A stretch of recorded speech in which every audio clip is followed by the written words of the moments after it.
that right out of nowhere. Look at that. Just buckled him, and down goes Negrete. If we could show that one more time, he set it up nicely with that jab, and Negrete hung in the pocket too long, and then he got lit up with a right hand right on his jaw. Nice. Faked him here with the left, and then bam. I like how he set it up. We'll see the jab, and then boom. Nice Look at that. The follow through and everything. Got the knuckle on the jaw. Picture perfect. Let's see if Negrete could come back with a round of his own. He does have 2 knockouts, so Miguel has to be careful. And time being called. Okay, so I understand they're looking at Jose Negrete. And I get that it's about being cautious, but it's like, okay, he got knocked down. He went back to the corner. He's moving around. Well, why do we have to stall and have any more delay in time? Yeah. I think that works against Miguel Roman, but I digress. Gives that a little advantage back. Clear his head a bit. Well, right now, Miguel Roman seems very steadfast, Felix, to try to get the first knockout of his professional career. He turned pro back in January of 2020, but obviously the pandemic delayed him from having his second fight. He fought last on July 30th, a decision victory over Marcus Red. 22 years of age. Like you said, Philadelphia, Pennsylvania. Speaking of Philadelphia, Stephen Breadman Edwards from Philadelphia, the new trainer of Caleb Plant. This will be their first journey together to the ring. Caleb Plant matching up against Anthony Darrell, the co-main event of Fox Sports PBC pay-per-view. Well, he's leaving himself wide open, is Negrete here against Roman, and Roman's just unloading. Better be careful. It's a very astute point on your part, Felix, because yes, he is staying in the pocket quite a bit, is Jose Negrete, who's undefeated. Another right hand by Roman. I like the fact when you get young guys like this that are in the infancy of their pro careers, they're both undefeated, and they said, you know what, why not? Let's go ahead and get it on. Yeah, and what a card we have for you guys here in the prelims. 1, 2 losses are the maximum I see here with some of the guys that are going to be fighting tonight. Yeah, we got Giovanni Bruzzone from Cuba. Be a good one. Trained under the guidance of the legendary Joe Goosen, our colleague. Joe Goosen's going to be a busy man tonight. He'll be in the corner of Gurgen Hovhannissian on FS1, and then he will be in the corner of Frank Sanchez, who will collide against Carlos Negron. That'll be on our pay-per-view portion, and also Joe will be commentating the co-main event, the main event tonight. Man, he's going to be all over.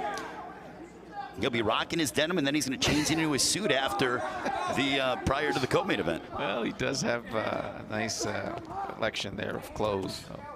Look, Joe Goosen is the best-dressed man in boxing, bar none. Nobody can touch him. He is the GOAT when it comes to fashionista from a guy standpoint. Selection. You like that selection, the denim? I do like the denim, and you know, his suits are clean. Joe Goosen is a cool dude. And I'm proud to call him a friend as well. You know what? He's got to get in the Hall of Fame, by the way. We're going to get back to this fight. But yes, Joe Goosen is among the finalists for the International Boxing Hall of Fame. And if he doesn't get into the Hall of Fame this year, it is absolutely criminal.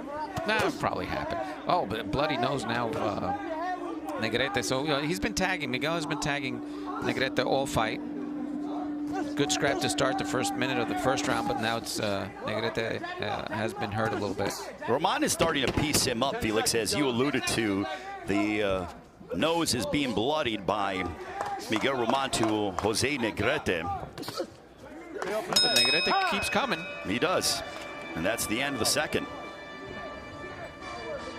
Don't forget, if you want to join us on pay-per-view, what are you waiting for? You can do it in the palm of your hand. Just scan it right now and join us on Fox Sports PBC pay-per-view, the return of the Bronze Bomber, Deontay Wilder, Robert Helenius. People are probably thinking, oh, we'll pay-per-view this and that. Listen, it's cheaper with a family of 4 to watch a pay-per-view than what it is to go to the movies. That's great. Yeah. So you literally just get 4 friends together, chip in, and get it going. Exactly. Get whatever food, beverage you want. You have a ringside seat. And obviously, Barclays Center are going to be rocking. And one thing about the Bronze Bomber, Deontay Wilder, he's always exciting. No doubt about it. Plus, we have Caleb Plant, Anthony Darrell. These are literally 2 pit bulls that are getting inside the ring. And when that bell rings, they're going to be able and want to tear each other to shreds. Yeah, there's a rematch coming up with Russell and Rodriguez, which is really good, too. Gary Antonio Russell, someone to really keep your eye on. They had a fight in August of 2021. Both you and I were there at Dignity Health Sports Park. I like to call it the War Grounds. It was a no decision because of the fact that it was an accidental clash of heads. 16 seconds in, Rodriguez vowing to get a knockout over Gary Antonio Russell. Russell said, okay, tell him to bring it. Yeah. And Russell was bringing it in that fight. Yeah, he was. It only was 16 seconds. Yeah, 16 seconds, but he came out strong. But back to action we go. Miguel Roman, undefeated 2-0, no knockouts. Taking on fellow unbeaten 2-0 fighter with 2 knockouts in Jose Negrete. Roman under the guidance of Danny Swift Garcia. Danny Garcia in the front row. You know that Danny believes in this young fighter. Oh, big right hand there by Roman when he is here at 4:50 Eastern time to watch his fighter. Yeah, this is probably wakes up about this time every day. So. Probably. But Negrete is a little better, moving his head a little better, not getting tagged that much. Coming up next, we'll have a stablemate of Vito Melnicki Jr., Keyshawn Williams in action from Lanham, Maryland. He'll take on Julio Rosa of Orlando. And 4 fights on our prelim portion. Giovanni Bruzzone and James Evans Jr. will match up. And then Michael Angeletti in action from Spring, Texas against Jeremy Adorno of Allentown, PA. Here comes Negrete. He's trying to get that right hand in. Just over the midway point of this, our 3rd round. Moving well is Miguel Roman, avoiding any contact here. Roman is certainly slick indeed. Also coming up on FS1 at 7 Eastern, 4 Pacific time, Michel Rivera from the Dominican Republic. He's in action against Jerry Pettis. I like Michel Rivera quite a bit. He's trained under the guidance of Herman Caicedo.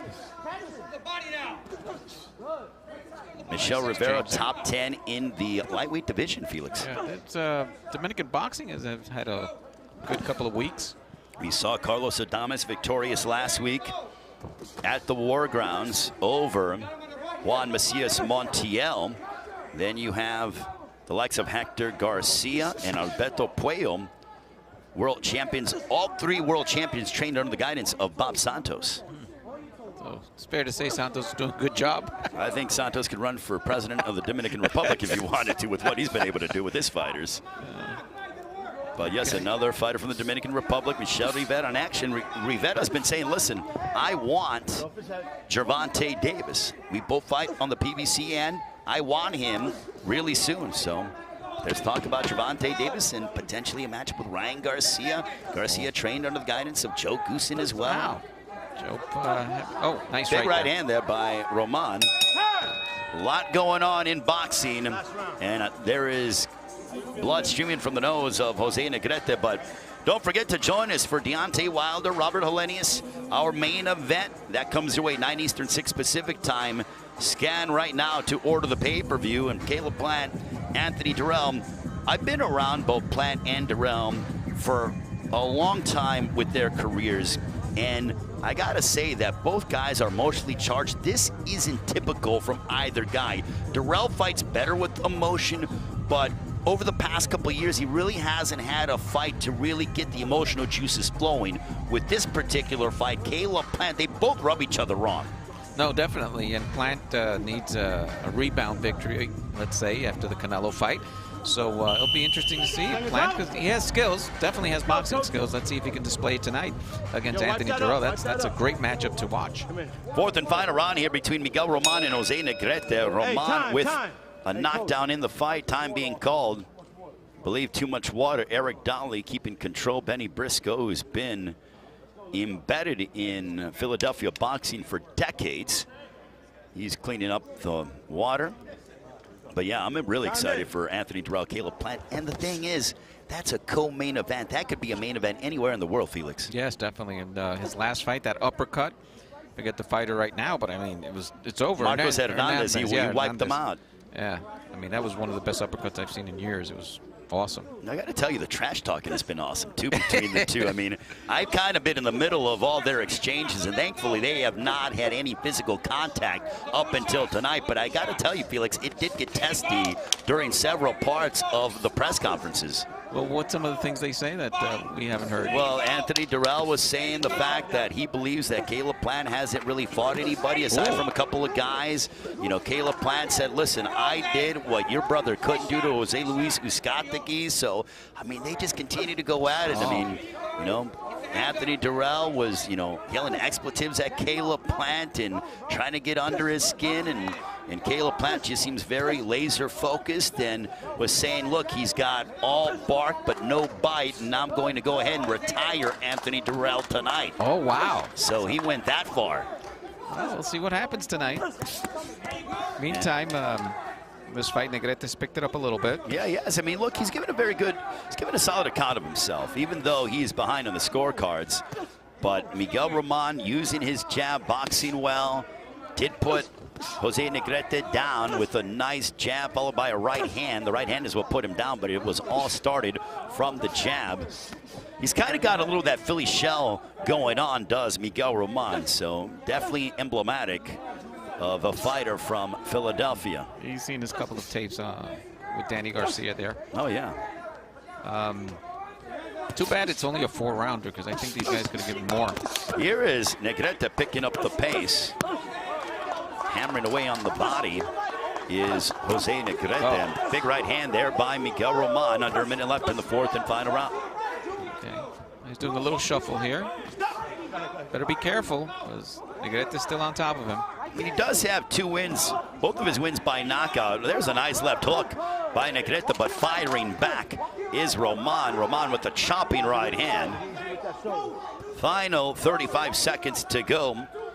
It's our first fight of the night, and here's what we're doing for all of you. We're showing you every single fight on television in one form or another. 4 fights here on the prelims on the PBC on Fox YouTube page. Then we have a triple header on FS1, 7 Eastern, 4 Pacific time, and then 4 fights on our pay-per-view, 9 Eastern, 6 Pacific time, showing you every single fight from Barclays Center here in Brooklyn. There's so many fights that we don't know if we're going to fit them all in. No, I mean, look, we're going to do it, and we'll be here. Hopefully we're not here all night, but there's a nice right hand there by Roman, and that'll end the fight.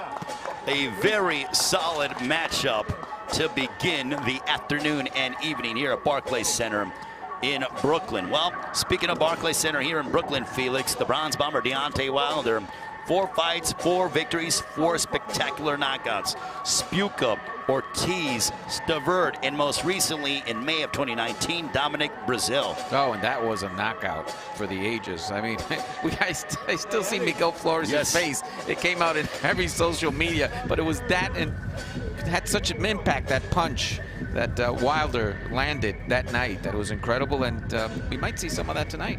I expect a few sensational knockouts. And look, the heavyweights, we have 2 fights on our pay-per-view that are in the heavyweight division. Frank Sanchez, 20-0, 13 knockouts, taking on the Puerto Rican Olympian Carlos Negron. Negron trained under the guidance of Herman Caicedo. I gotta say, Felix, that Negron looks in the best shape that I've ever seen him. Yes, I agree. But this might be a fight that he needs to win, Negron, if he's going to still be considered, you know, a top heavyweight. I mean, Sanchez, we all know what he offered. He didn't look that good in his last fight. Yeah, he's fought Christian Hammer on New Year's Day. But so he has to pick it up. He has to show that he has that knockout power. So that's an interesting fight. That'll be the second fight of the pay-per-view. You know what I liked is that Frank Sanchez, when I asked him who he might want to fight next if he's successful tonight against Carlos Negron, he goes, I want to fight Joe Joyce. He goes, I like that Joe Joyce is an exciting fighter, an elite heavyweight, and with the way that our schedules are lining up, Joe Joyce victorious over Joseph Parker a few weeks ago, then that's the fight that I want if I can't get a fight with Deontay Wilder. Speaking of Wilder, Alexander Usyk, there is reports that he might be here ringside because of what's happening with Tyson Fury. He's probably going to be on a collision course with Derek Chisora. That Wilder might fight Alexander Usyk because Usyk does not want to wait on the Tyson Fury saga, so to speak. But we will get to that in a few short moments. The decision has been rendered by the New York State Athletic Commission and the judges. My brother Miguel, our ring announcer, is putting the final touches together, and I believe he has our scorecards. We send it up to our ring announcer. Here's Miguel Flores with the decision. Ladies and gentlemen, after 4 rounds of boxing, we go to the judges' scorecards. All 3 judges are in agreement for your winner, 40-35 by unanimous decision, Miguel Too Sharp Roman. So Miguel Roman victorious. He hands Jose Negrete the first loss of his professional career, 40-35 across the board. The judges got it right, and they did a very good job, and it was absolutely academic. Yeah, this was the difference. We're going to see it in a few seconds in the fight as he came with that jab, and then right away with that right, boom. Boom, Down nice. goes Negrete, and that gave him the victory. But this kid, he has to, know that he still has left in the boxing world. Negrete does, but Miguel Roman was the better man today. So our first fight is done. 3 more to go in our prelim portion here on the PBC on Fox YouTube page and the Fox Sports app. Keyshawn Williams, Julio Rosa is next. Also Giovanni Bruzzone, James Evans Jr., Michael Angeletti undefeated at 6-0. He will put his skills to the test against a fellow unbeaten fighter from Allentown, PA, 7-0, 3 knockouts, Jeremy Adorno. So that all still to come, and then we'll be live on FS1 at 7 Eastern, 4 Pacific time. Vito Malicki Jr. in our main event there against Limberth Ponce. Our co-main event will be Michel Rivera, top 10 lightweight in the world. We'll square off against Jerry Pettis, and then we get to our main event, our Fox Sports PBC pay-per-view in the main event there. The return of the Bronze Bomber, Deontay Wilder, former heavyweight champion of the world, made 10 successful title defenses. He will collide against Robert Helenius. The Nordic Nightmare has won 3 straight, all of those by knockout. Co-main event, Caleb Plant will take on Anthony Darrell, a grudge match in the super middleweight division. Frank Sanchez undefeated at 20-0. He'll go head-to-head against Carlos Negron, the Puerto Rican Olympian. And to start off the pay-per-view just after 9 Eastern, 6 Pacific time, Gary Antonio Russell, 1/3 of the Fighting Russell family, will put his undefeated record on the line against the former bantamweight champion of the world, Emmanuel Rodriguez of Puerto Rico. And Felix, the Puerto Ricans certainly love to come out and support their fighters, especially here in New York. I asked both Carlos Negron and Emmanuel Rodriguez what it's like to be fighting here in New York, and they said they're very honored. It is such a privilege, and you know that they are going to get quite a bit of adrenaline pumping through their blood and in their veins from the fanfare with the Puerto Rican boxing fans. No, big Puerto Rican community here trying to have Carlos Negron defeat Frank Sanchez today, but you also have a big Cuban community, Dominican community, so everybody's going to be pulling for their boxer here tonight at the Barclays Center. It's just natural. It almost feels kind of like a college tournament when you have, like in the Big Ten tournament, you have various schools there, and that's what it's going to be like. You know, you have a couple, you have, one. You look at Michel Rivera from the Dominican Republic. We have a fighter from Armenia, Gergen Hovhannissian, trained under the guidance of Joe Goosen. You have Robert Helenius from Finland, who is looking to become the first heavyweight champion of the world from Finland. He wants to go ahead and upset and shock Deontay Wilder. He's nearly a 5-1 underdog, so it is a worldwide event here tonight from Barclays Center. No, and Helenius especially, he had that brawl, which was that upcoming Polish fighter, Adam Kopnacki. And they were here. This crowd was crazy here, so he overcame that. He might do the same thing tonight against Wilder. You never know. I mean, people are giving Wilder the advantage today, but I wouldn't rule out Helenius tonight. I asked Deontay Wilder why he decided to choose Robert Helenius. They both were former sparring partners, and he said, I needed somebody to bring out the best in me, and Deontay Wilder could have fought someone of lesser opposition. Instead, he's taken on the Nordic Nightmare, Robert Helenius, who's coming in with confidence. We all know that prize fighting and athletics in general is about confidence and mentality and mindset. Robert Helenius has momentum. They both, Helenius and Wilder, have had success here at Barclays Center. You talked about Helenius in March of 2020 when he smashed Adam Kopnacki, but then he repeated it last October in Las Vegas by smashing Kopnacki again. No, definitely. I mean, 2 big victories from Helenius against. We'll see what happens tonight against Deontay Wilder. All righty. Again, let's just give you a rundown of what we're going to see tonight. We're waiting for the second fight, which is Keyshawn Williams against Julio Rosa. That's in the welterweight division. Then we're going to have Giovanni Bruzzone from Cuba against James Evans Jr. That's a great fight. Both Well, Bruzzone has one defeat. That was against fellow Cuban Pero. We're going to talk about that in a little bit. And then Michael Angeletti will fight Jeremy Adorno. Magic hands, they call Jeremy Adorno. So we're going to have that a little later on. And then on FS1, we're going to have the Armenian Gergen against Michael Coffey, and then Michel Rivera against Jerry Perez.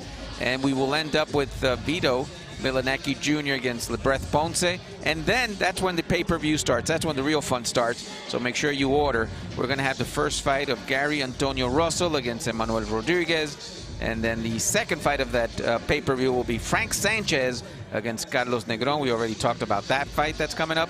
And then the grudge match, Caleb Plant against Anthony Darrell. They really don't like each other. That's a middleweight title eliminator. Of course, everybody made weight yesterday. And the big fight, Deontay Wilder against Robert Helenius. That's the heavyweight fight. That'll come a little later on. We already have one fight in the books, and that's Miguel Roman's victory over Jose Negrete. That was at the super bantamweight, 122. So Miguel Roman, his record gets a little better at 3-0, while now Jose Negrete falls to 2-1. In this fourth rounder, the first fight of the night. We're here live on PBC Prelims through Fox, and then the FS1 show, and then the pay-per-view that will be coming shortly after 9 p.m. Eastern on Fox pay-per-view. Remember, you can order it. It's easy now on the iPhone. You just need to scan the PBC, and you'll be able to get the Fox pay-per-view. We do take a little break, and then we're going to come right back to the prelims.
Alrighty, we're getting ready for our second fight here, which will be Shawn Williams against Julio Rosa. Julio Rosa out of Orlando, Florida, via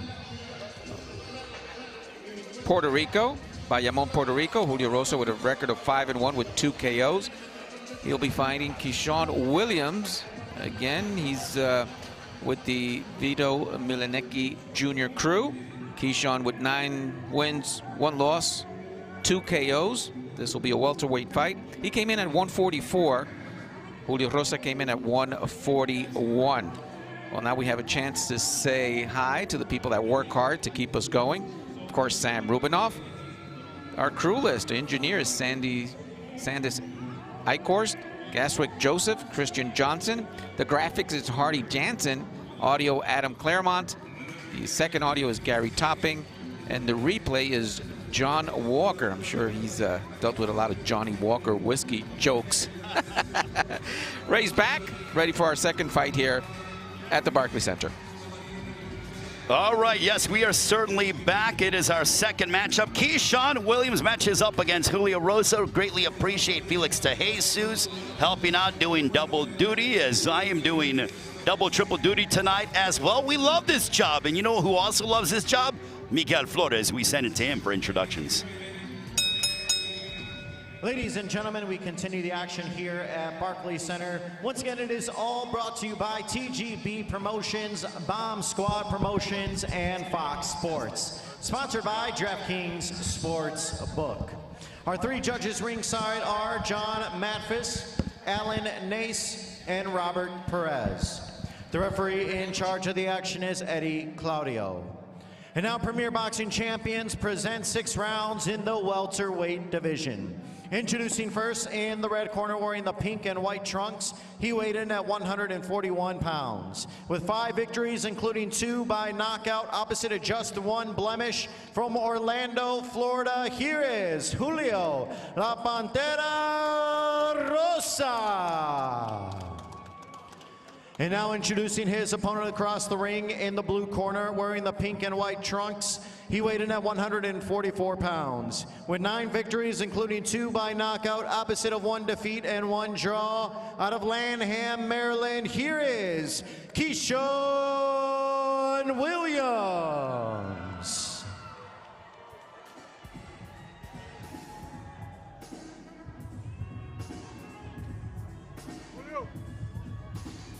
Shawn Williams, Julio Rosa. Our next matchup here on our prelim portion. I'm gonna allow shots to the waistline, okay? They had a heated face-off yesterday, so let's see if this carries into the fight tonight. Another, well, this one's a 6-rounder. 6 rounds in the welterweight division. The loss for Shawn Williams came at the hands of Kenneth Sims Jr. back on Christmas night. We were there at the Prudential Center right over the river, but he does hold the win over Gaku Takahashi from Japan, does Shawn Williams. Shawn Williams coming off of a win over Ray Chacon on July 23rd. Julio Rosa is 5-1. The Puerto Rican now fighting out of Orlando. He lost to Omar Rosario back on June 11th of this year. Shawn Williams, a stablemate with Vito Malnicki Jr. Vito Malnicki Jr. will be involved in our main event on our FS1 portion at 7 Eastern, 4 Pacific time. A triple header there. And then that'll take us to our pay-per-view at 9 Eastern, 6 Pacific time. Make sure to use the hashtag Wilder Helenius, also Plant and Darrell, and join us for our pay-per-view portion. All 4 fights on our pay-per-view, Felix, should be very compelling. No, definitely, and competitive. That's what we want, and that's what we're going to get. Listen, I know the odds makers have these fights, at least in our main event. In our co-main event, you know, you look at Anthony Darrell, he's a 6-1 underdog. Robert Helenius, a 4.5-1 underdog. But to me, I think the odds should be a little bit closer, because you got to give credit to both Helenius and Darrell. They are not here to just collect a paycheck. These guys know how big of a fight this is for them, and they're both sort of thriving in the underdog role. No, definitely. And once you see those odds, if you've seen boxing for a while, then it's good, probably a good bet to go with the underdog, because these guys are going to come to fight. Well, speaking of coming to fight, Shawn Williams demonstrating his hand speed in the early going, just over the midway point of our first round against Julio Rosa. And Williams ranked number 44 in regards to welterweight, so this is a great fight for him to showcase what he has. Yeah, he's looking to get to that double-digit win mark and get to 10-1-1. Comes to us from Lanham, Maryland. It's funny because both guys, I mean, we're obviously watching, you know, both gentlemen go ahead and try to throw on one another. I love how they're wearing pink. Obviously, it's Breast Cancer Awareness Month, and I love the tribute that they have to that. Yeah, both of them. You usually don't see that. They are urging Julio Rosa in the corner. They want him to throw more than 1 punch at a time. Oh, left hook, and I don't know. Williams might have gotten buzzed with that. He got buzzed. I thought he was off balance, but no. It was clear that he got buzzed with the shot from Julio Rosa, and now the corner of Rosa urging him to get closer and try to hammer away upon Shawn Williams. Looked like a lazy right, but it definitely hurt him. He was smiling like did nothing, but it did. Now he comes back. It was like a delay of about 1.5 seconds, Felix, where Williams, he ate the shot, and then his legs sort of started giving out, and, you know, to his credit, he did not go down. Yeah. And that right wasn't fast either. It was like telegraphed. But it got the job done. Let's take a look at the stumble from Shawn Williams against Julio Rosa. Let's see that. There's a left hook. Nice left hook. And Then a little butt head there, and then that right. See, it was weird because it was, I don't know if it was from a punch or the clash of heads or a combination of both, Felix. No, but it did startle Williams there for a second. He's back, but still, this kid Rosa would have had maybe a little more pressure. Things might have been different there in that round for Shawn Williams. And from what I gather, Eddie Claudio did not say that there was a headbutt during that exchange, at least from my standpoint. So, I mean, literally, some momentum going in the way of Julio Rosa because of the clash of heads, but he did take advantage of it, and he threw that right hand over the top right after that clash of heads. Let's see, the second round is better for Williams because Rosa did well in that first round. Don't forget, join us on the pay-per-view, 9 Eastern, 6 Pacific time. Great to be here at Barclays Center here in Brooklyn. Ray Flores, Felix DeJesus calling the prelims on this, the PBC on Fox YouTube page. We hope you will be with us throughout the remainder of the evening. You're going to see every single fight televised in one way or another, either here on the prelim portion or on FS1. The pay-per-view locked and loaded, ready to go. There's a left hook to the body by Shawn Williams. They're very excited in the corner of Rosa. They didn't expect this early for him to be tagging Williams. There's a right hand by Julio Rosa. Well, Shawn Williams has been utilizing that left hook to the body. Oh, in his last fight, I saw a couple of liver shots there that just totally ended his opponent. His night, yes. Well, speaking of ending the night, Deontay Wilder hoping to end the night of Robert Helenius in quick and abrupt fashion. The Bronze Bomber with a 91% knockout percentage. Every guy they stepped inside the ring with, he has been able to put down in one way or another. Something good that Rosa's doing here is keeping that hand down, protecting that liver. Something that Williams hasn't exploited yet. He's keeping that right hand nice and low. We'll see if Rosa can put together more sustained offense. This is scheduled for 6 rounds. 70 seconds to go in the second round. You know, one guy who I am excited about watching fight tonight, Felix, among the litany of others, is Gurgan Hovhannisyan from Armenia. 3 wins, 3 knockouts. Looking for the biggest win of his professional career as he takes on Michael Coffey. Michael Coffey was undefeated before running into Johnny Rice, who upset him not once but twice. Yes, that was in January, right? Yeah. It was January, yeah, the second fight. There's a right hand by Shawn Williams.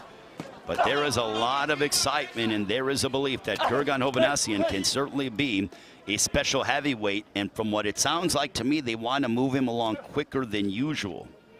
Well, under the guidance of Joe Goosen, he has that opportunity.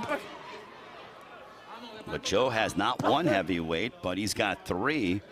The second one will be full display on our pay-per-view. Frank Sanchez of Cuba takes on the Puerto Rican Olympian Carlos Negron. So Sanchez and Garcia pass over to Goosen then?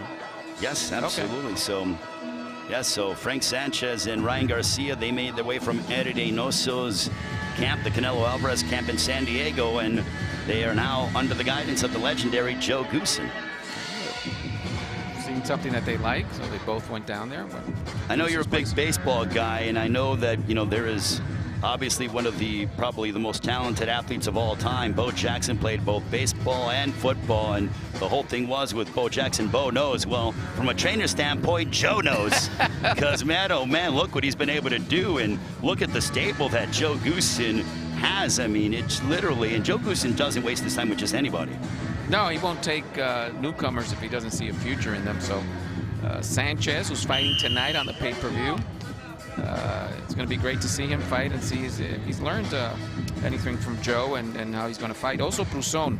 I want to see Bruzzone, who's also under Goosen. I think Lennox Lewis might also be involved there. Yeah, I think Giovanni Bruzzone, he is managed by Lennox Lewis former heavyweight champion of the world, our colleague. He will be on the broadcast starting at 7 Eastern, 4 Pacific time, alongside Brian Kenny. Joe Goosen doing double duty tonight. He will be on the broadcast team during our co-main event and our main event. Caleb Plant, Anthony Darrell, Deontay Wilder, Robert Helenius. Also Heidi Andro reporting. I will be with the red corner all evening long as well after our prelims have concluded. So they can see your face tonight. Yes, I will be running around backstage. Nice right hand there by Julio Rosa. You'll be doing the translating as well, Felix, so double duty for everybody. It was a good scrap. I like this so far. I mean, it's entertaining indeed. Good jab there by Shawn Williams, but there goes that tries to mix it up, that right uppercut. There's an overhand right by Julio Rosa, left hook by Shawn Williams. It's a big night of boxing all over the world, but we are here at Barclays Center in Brooklyn for this loaded night. Can't wait to see the return of the Bronze Bomber, Felix. He hasn't stepped inside the ring in exactly 372 days. I also want to see what kind of suit he comes in. Yeah, I mean, nothing too heavy, Deontay. Well, from what he told us during the fighter meetings, that Don House, one of the members of his team, the legendary cutman and trainer, actually had a hand in designing the outfit of Deontay Wilder, his walkout and his trunks and everything. Deontay Wilder always has style indeed. But, you know, I got to tell you, I think, you know, as we have under a minute to go, I think I saw something on social media that, would you be willing to take a right hand from Deontay Wilder? They could pay me $100 million. The answer is no, because I won't have any brain cells left with how to spend it. I think there's some clips there. He hit like a mascot or something. I don't want to see it. I don't like, you couldn't even give me 2 helmets and allow me to get hit with a rocket from Deontay Wilder. No way. That right hand is, I mean, it's the best in boxing, I think. You know what I think we see tonight, honestly? I think we see the left hook from Deontay Wilder tonight. Really? I really do. I mean, I think we're going to see a more complete Bronze Bomber tonight. I mean, that's just the guess. I don't know anything, but I'm just saying. We'll see what the Nordic Nightmare Robert Helenius has to bring as well. You know, he's been working on some things. That's going to be a great fight. Can't wait. The heavyweights, both guys wanting to knock each other out. Final moments of our second fight here tonight. Shawn Williams, Julio Rosa. We're on to the 4th.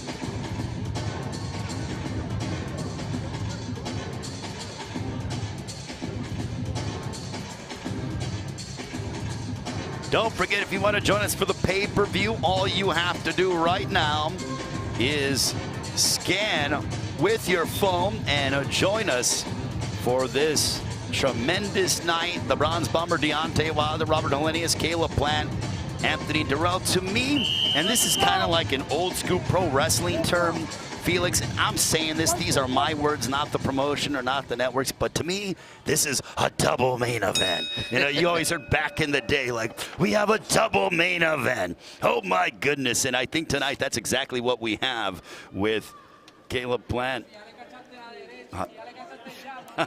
Our producer wanted me to go ahead and call the rest of the fight in that the double main event that we have. I will not do that for the audience. But yeah, I'm excited. I mean, I think we have a double main event tonight, Felix. No, definitely. Oh, these guys are really going at it here in the 4th round. Rosa and Williams, nice exchange, both of them landing. Yeah, I mean, it's a can't-miss pay-per-view. Frank Sanchez, Carlos Negron. I mean, you have the likes of Frank Sanchez, who comes from the Cuban School of Boxing, working under Joe Goosen, as we talked about, taking on Carlos Negron, who works under Herman Caicedo. Caicedo, we saw him over a month and a half ago when he led Luis Ortiz to a valiant effort, a close fight against Andy Ruiz at Crypto.com Arena in Los Angeles. Andy Ruiz is also lurking. He might be him and Wilder next. Well, you mentioned that Usyk is in the picture too. Usyk said that there was talk about him potentially being here tonight. I don't know if he will be in attendance, but he said that either way, nice right hand between the two, that he is going to be keeping a very close eye on the performance of the Bronze Bomber. And if Wilder is successful with what has been happening with Tyson Fury, then Usyk wouldn't mind stepping inside the ring against the Bronze Bomber, Deontay Wilder, assuming Wilder is successful tonight against Robert Helenius. That's going to be a great fight if that one also comes about, but he has to get through Helenius tonight, and that's going to be a tough fight. Yeah, Robert Helenius, at 38 years of age, he's been a top heavyweight in Europe for well over a decade. Never challenged for the heavyweight championship of the world. He said for 25 years he's been involved in boxing. It has been a dream of his to challenge for the world title, and he is one step closer to doing so, but he's got to get past the Bronze Bomber, Deontay Wilder. Nice left hook by Keyshawn Williams under a minute to go in his matchup against Julio Rosa in this, our 4th round. Yeah, I think Williams thought these exchanges were going to be easier, but Rosa's just coming in just as strong as Williams is. Yeah, Williams is not been able to keep Julio Rosa too much at bay. Rosa's a tough guy. He's been eating double left hooks to the right side of his body. He's probably going to be hurting in the morning. Even to roll out of bed, I'm sure, won't be easy tomorrow. Yeah. Those punches start hurting after a while. Final moments of the 4th round. This one is scheduled for 6. On social media, use the hashtag Wilder Helenius. Also, Plant Darrell. Follow us at PBC on Fox. On to the 5th.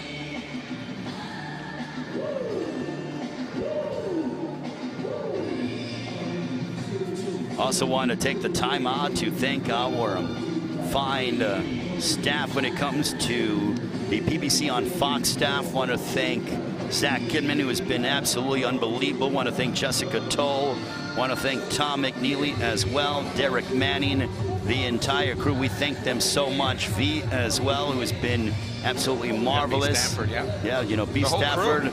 You know, V, our security guard as well. Yeah. Love that guy. We're all here in the house here at Barclays Center in Brooklyn, working with yourself, Felix, also Heidi Androl, Brian Kenny, Lennox Lewis, Joe Goosen, Jimmy Lennon Jr. We're all here. Privileged to be here, a part of this big night of boxing. Have you seen McNeely? Looks like he's been lifting. He has, yeah. McNeely looks shredded, man. Yeah, looking shredded. Has he been working out with you? I mean, you know, he's been in the gym a few times, you know. We've been making sure to get, you know, curls in there. He told me he had to get ready for this pay-per-view. I had a nice gym session this afternoon, so always nice to be able to get myself ready to go, especially when you're around these athletes and these top quality prize fighters. You get inspired by how incredibly shredded they are. Deontay Wilder at 214 looks absolutely tremendous. Well, also Caleb Plant looks like he doesn't miss a workout. No. So they even have to keep away from the gym. Stephen Edwards said this is their first camp together, and Breadman told me during their media workout a few weeks ago in Las Vegas, he goes, sometimes I got to tell them, listen, don't work out today. Go home. Spend the time with your daughter. Actually, congratulations to Caleb Plant and Jordan Plant on the birth of their daughter, Charlie, who was born, I believe, on August 25th. If I'm correct. So Caleb Plant did the media workout or the press conference here at Barclays Center on August 30th, and his daughter wasn't even a week old. Unbelievable. And he's back in the gym and back in this big fight against Darrell. Big right hand there by Keyshawn Williams. That caught Julio Rosa's attention. Julio Rosa 5-1, 2 knockouts. Keyshawn Williams' his only loss coming at the hands of Kenneth Sims Jr. at Prudential Center, New Jersey. You saw that live on Fox. That was on Christmas night. Vito Malnicki Jr., a stablemate of Keyshawn Williams. He'll be in action, 12-1. His record, 8 wins by knockout. He'll square off against Limberth Ponce of Rock Island, Illinois. So he's hanging in there is Rosa, but now we're seeing Williams take over a little bit of this fight. His punches seem a little crispier than Rosa's right now. Well, so he's more the technician, is Keyshawn Williams, the aggressor and the more the Tries to sit down in his punches Julio Rosa, but he's not been able to find the target of Keyshawn Williams too much, especially in this 4th and 5th round. I think it was in the 2nd round. He did tag him. Williams didn't look steady on his feet, but after that, it's been all Williams. And after kind of taking a few rounds to sort of digest that, I think I'd have to give an edge to the headbutt, and then the right hand came over the top, and Williams was sort of a little bit disorientated, but was able to, you know, not sort of panic whatsoever, showed composure and poise, and went right back to work. Keyshawn Williams 9-1-1, looking to crack the double-digit win mark tonight if he's successful against Julio Rosa. It's filling up a little bit, the Barclays Center. A lot of good fighters here in the prelims people want to see.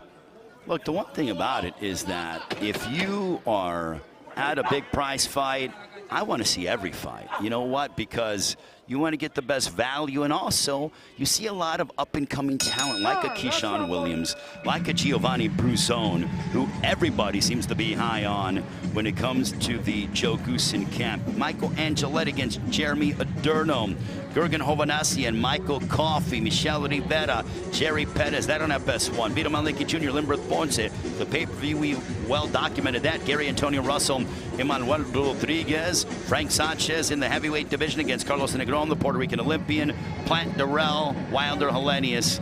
This is a loaded night from top to bottom. That first fight on the pay-per-view, I think Emmanuel Rodriguez is going to have his hands full against Gary Antonio Russell because, again, in that first fight, he was wailing away immediately, was Russell. Let's see, Rodriguez, he basically said he's ready for this fight, for the second go-around. So that's a fight I really want to watch, see if Emmanuel has adapted to what Antonio Russell is going to bring. And talk about starting off the pay-per-view with the bang. Those guys at 118 pounds, they are so fast, and they throw punches just in furious combinations. No, definitely. I mean, they lack a little bit of Wilder's punch, to say the least, but it's exciting fights. Well, they need it. It's like one of those things. Those guys are rattle off like 10 punches in the course of like 4 or 5 seconds. Wilder just needs one punch, and then boom, he implodes you physically. And when you see a big man drop, I'm not saying Helenius will drop, but over 250 pounds, it's a bang that you hear. Oh, yeah, I'm sure you're going to hear a couple of thuds tonight in one way or another. 6th and final round between Keyshawn Williams, Julio Rosa. I'm impressed by Keyshawn Williams, able to show composure, settle into his game plan, didn't get erratic, use his jab, and showcase his superior boxing IQ against Julio Rosa. Rosa's corner here saying that you have to go for it. Last final round. Let's see, Rosa does a little something here. Right now, I got to give the edge to Williams in this fight. Just his punches have been a little more accurate. And coming up, we got Giovanni Bruzzone against James Evans Jr. He's undefeated out of Toledo, Ohio. Can't wait for that fight. Well, look, I mean, this is what you're getting here tonight. We have under 100 seconds to go in this, our 6th and final round. Someone to keep your eye on the FS1 portion, aside from Vito Malnicki Jr., Michelle Rivera from the Dominican Republic. You know, he was pretty adamant saying, listen, I don't know if Gervonta Davis, if his team, that they want to fight me. And again, those are his words, not mine, just kind of telling the audience what he told us during the fighter meetings. But he feels like he really wants that fight with Gervonta Davis. And he said, I want it. I don't necessarily know if they want it. So you're high on Michelle Rivera. I like him. Like him? I think he is a top 10 lightweight in the world. I don't necessarily, would I be interested in a fight with him and Tank Davis? Absolutely. But again, there was talk about that mega fight with Tank and Ryan Garcia. And obviously, I think that certainly holds precedence over anything else in front of Gervonta Davis. You know, there's also a name that I like is Pitbull. You mentioned him. He has a big following now. Huge. So, he's like a cult-like hero. That's good. Like literally. He came, he gave Davis a great fight, so he's in the running too. And he just smashed Eduardo Ramirez on our last Fox Sports PBC pay-per-view in Los Angeles. Yes. And when they introduced him and with his finish, I mean, my ears are ringing. Yeah, he's a fighter you got to watch. Yeah, I blame Isaac Cruz for some of my hearing going bad with how loud it was in there. Yes, it was loud, and it's going to be loud tonight here for the PBC pay-per-view Fox portion of the Final moments of this fight. Well, yeah, the Bronze Bomber brings him out, doesn't he? Yes. This place loves Deontay Wilder. And we will go to the scorecards as this fight has come to a close. Ray Flores, Felix DeJesus here calling the prelim action from Barclays Center here in Brooklyn. Wherever you're joining us around the world, we thank you so much. Don't forget to join us for the pay-per-view portion coming up at 9 Eastern, 6 Pacific time. All you have to do is scan in the palm of your hand to join us. It is that easy. I remember back in the day, just to go to show you my age, Felix, you had to get the box, and then you had to make sure your box was connected. You had to call the pay-per-view provider, your cable or satellite provider, a couple of days before. Now you literally scan it, and boom, instantaneously, you are locked and loaded. So even if you're in your house, you can just basically... Literally, you're just cooling out. Just scan it right there, bang. And bam. Done. Literally. It's like, so like you said, 4 or 5 friends of yours, boom, get together. Exactly. Divvy up whatever it cost. Yeah. Get the, well, you got some beers or you can go ahead and do that. Someone brings this, someone brings that, or if anyone wants to Venmo each other, however, I mean, you get it done. Yeah, we didn't have that. It's great. In the old days. No, not at all. you it owe was me like, $25. hey, I'll bring you 20 bucks cash. That wasn't like, oh, let me go ahead and sell you or Venmo you or quick pay or none of this other stuff. Now you take out the wallet. Hey, what are you doing? Yeah, exactly. I have cash. Like, No. What is this? So it's send it to my now. bank account. Well, we'll see if the judges have an easy time to be able to render their verdict. Also, one thing, Felix, I'm glad I got the memo that everyone seems to be wearing gray tonight. You're wearing gray. My brother Miguel, ring announcer, is wearing gray. So glad I got the gray attire with the suits today. Well, with the great weather here in New York City. Oh man, what a beautiful day here in Brooklyn. Went out for a little bit of a walk this morning, got some coffee. It's been beautiful. Did you go through the Brooklyn Bridge? I did a little bit. It was nice. Just got, a nice walk in, enjoying this beautiful city. Miguel always looking dapper. I mean, he has a great suit. He's a slick dude, and now we'll see how the judges have this decision rendered between Keyshawn Williams, Julio Rosa. Ladies and gentlemen, after 6 rounds of boxing, we go to the judges' scorecards. Judge John Matfis sees it 60-54, and judges Alan Nace and Robert Perez both see it 59-55. All 3 judges in agreement for your winner by unanimous decision, Keyshawn Williams. Keyshawn Williams, double-digit victories now, 10-1-1. A thoroughly quality performance from Williams over Julio Rosa by unanimous decision. No, definitely, you had a nice little crowd here cheering for him. Of course, with Vito's crew also here. I think it's his father in the corner, right? Vito Milakis' father or uncle, or that is who is that? It's a legendary cut man. It's Danny Milano. Oh, okay. Because he Danny always Milano travels in the with house. them. Yeah, he is. But Vito Malnicki Sr. certainly watching. Probably somewhere on the stream, but that is Danny Milano, a famous cut man, but he's always in the corner of Vito Malnicki Jr., so very familiar is Danny Milano. And the victorious Keyshawn Williams, 10-1-1. Also want to take this time, it is October, Breast Cancer Awareness Month. Our thoughts and prayers go out to anyone that has dealt with cancer in one form or another, especially breast cancer. So we wish everyone well that has been plagued by this horrendous disease. I second that, of course. And well, you're wearing pink. You're wearing a pink shirt. I should have worn a pink shirt today. Yeah, He's wearing a pink shirt, I gotta say the truth. I didn't remember there was. Okay, well. But the boxers did. Yeah, Both they of them did. had the pink trunk, so that's great. That's great. It's something that we got to keep close to our heart. We've been affected by someone, or someone we know that has suffered through this cancer. So it's great that we have acknowledgement today. You know what else is great? We got Giovanni Bruzzone coming up. The Cuban heavyweight, 7-1, 6 knockouts, taking on James Evans Jr. What's also great is that we are going to be live on FS1, 7 Eastern, 4 Pacific time. 3 fights for free. So we are bringing you 7 fights for free. You don't have to pay a dime, a penny, anything like that. We're hooking you up and getting you ready for our pay-per-view portion at 9 Eastern, 6 Pacific time. The return of the former heavyweight champion of the world, the Bronze Bomber, Deontay Wilder, as he will square off against the Nordic Nightmare, Robert Helenius. And you know what, Felix? When I look at Robert Helenius, that's a scary dude. And he embraces the fact he looks like, and I said this during the countdown show, I don't know if you caught it, but I said he literally looks like a villain in a Hollywood movie does the Nordic Nightmare, Robert Helenius. No, he definitely looks like a mean dude. If James Bond had a villain, like if we had the James Bond movie in 2022, I don't really follow movies like that, but I would pick Robert Helenius to be a villain in a James Bond movie. Definitely with the glasses, coming in, you know, doing the bad guy thing. But he has a bad guy in front of him tonight, and that's Wilder. So we'll see what happens to Helenius. It could be his last fight if he loses. I mean, possibly, because, you know, Helenius doesn't want to just be an opponent. I mean, he literally was able to circle the wagons. He had his U.S. debut where he was knocked out by Gerald Washington, but he said coming into that fight, he wasn't in the right frame of mind. I think that there was talk that he was sick. He lost that fight by knockout. He was winning that fight. That was Gerald Washington's best night of his career. And he comes back and he wins 3 straight fights.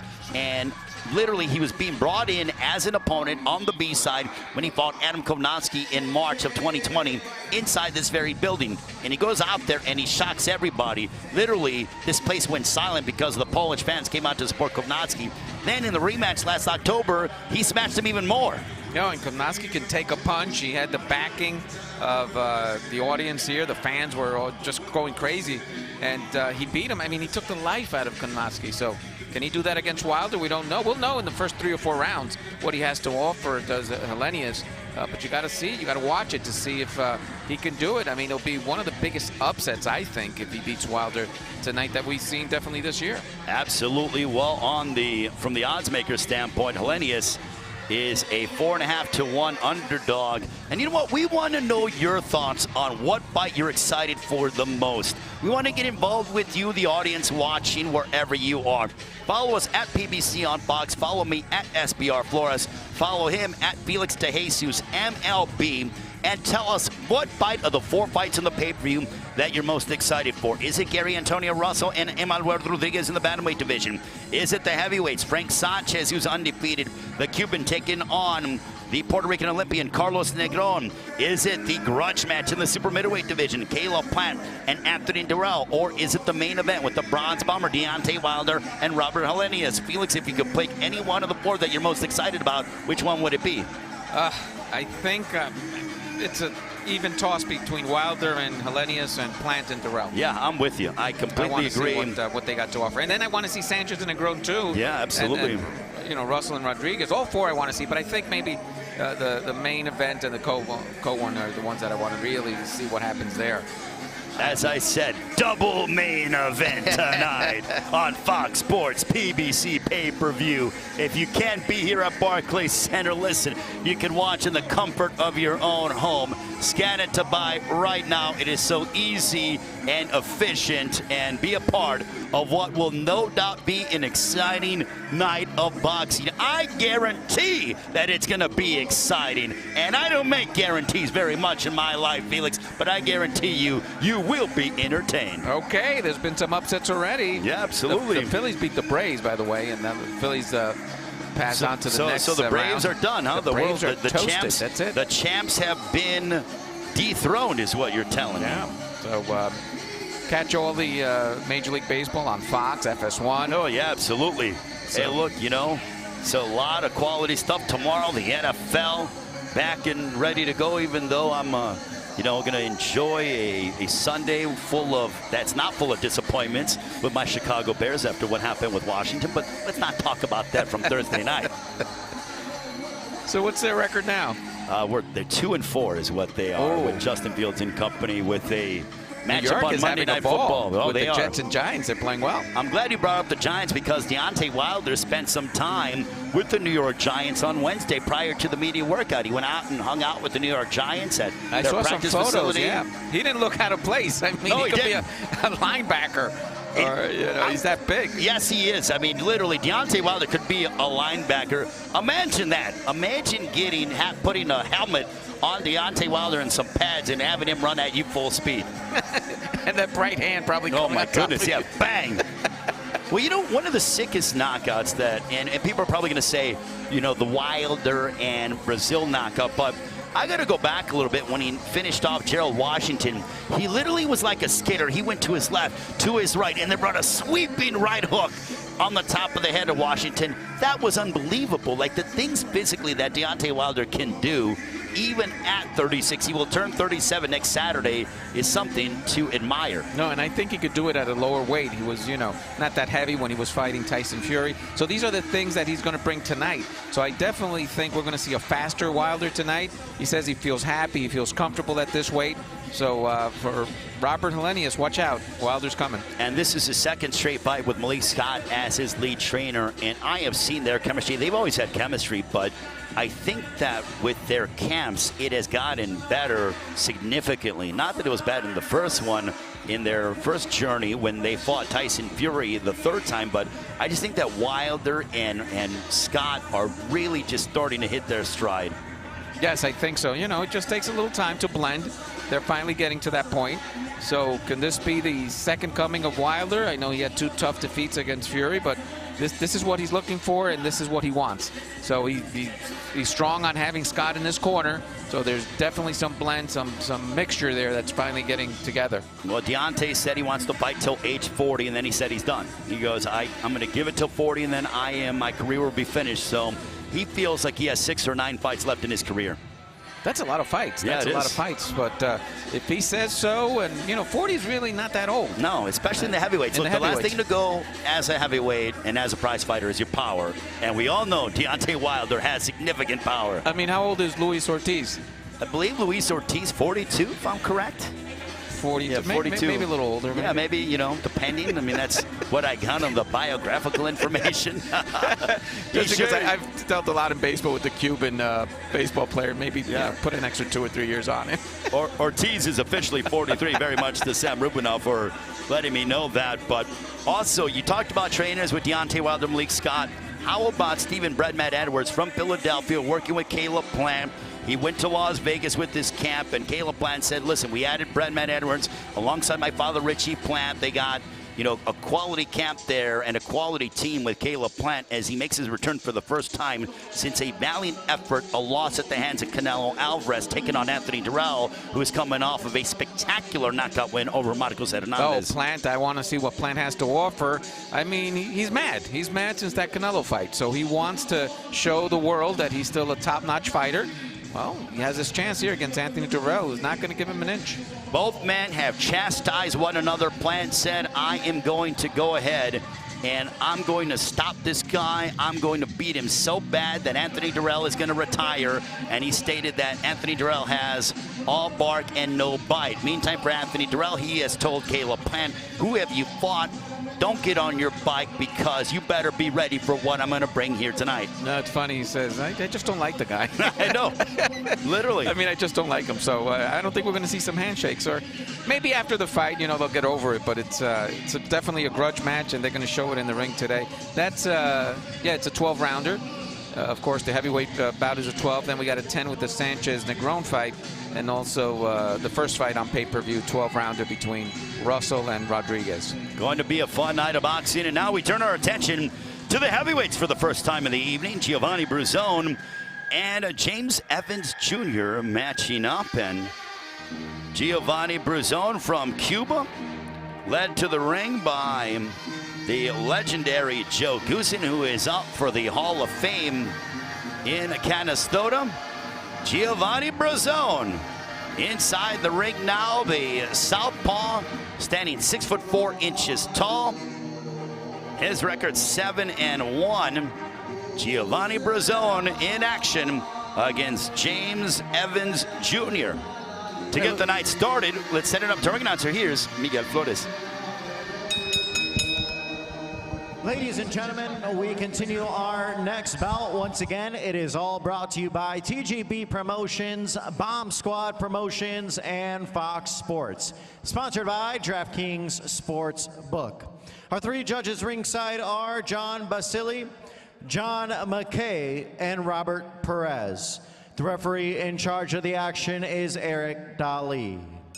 And now, Premier Boxing Champions present 6 rounds in the heavyweights division. Introducing first in the red corner, wearing the blue trunks with white trim, he weighed in at 230.2 pounds. His record stands 4 victories, including all 4 wins by knockout, opposite of no defeats and 1 draw. Out of Toledo, Ohio, here is James Nothing Nice Evans. And now introducing his opponent across the ring in the blue corner, wearing the white and gold trunks. He weighed in at 231.4 pounds. With 7 victories, including 6 by knockout and just 1 blemish, out of Hologuin, Cuba, here is Giovanni La Bestia Bruzzone.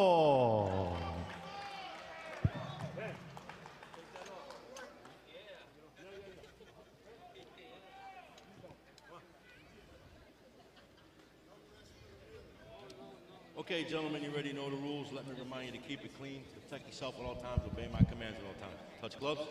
Good luck to both. So the 25-year-old Giovanni Bruzzone, who is in action, his only loss came at the hands of Leonel Pero back on New Year's Day in Fort Lauderdale, Florida. As now Giovanni Bruzzone in action against James Evans. James Evans 4-0-1, coming off of a draw at the hands of Steven Torres back on New Year's Day. Giovanni Bruzzone coming off of a knockout win over Daniel Nahiram on May 14th of this year. Bruzzone, the southpaw. Joe Goosen, dapper indeed, and is all dapper, you know, and is all denim is what I meant. Definitely. What do they call it? The Canadian tuxedo? Is that what they say? Is that what it is? I think so. Something like that?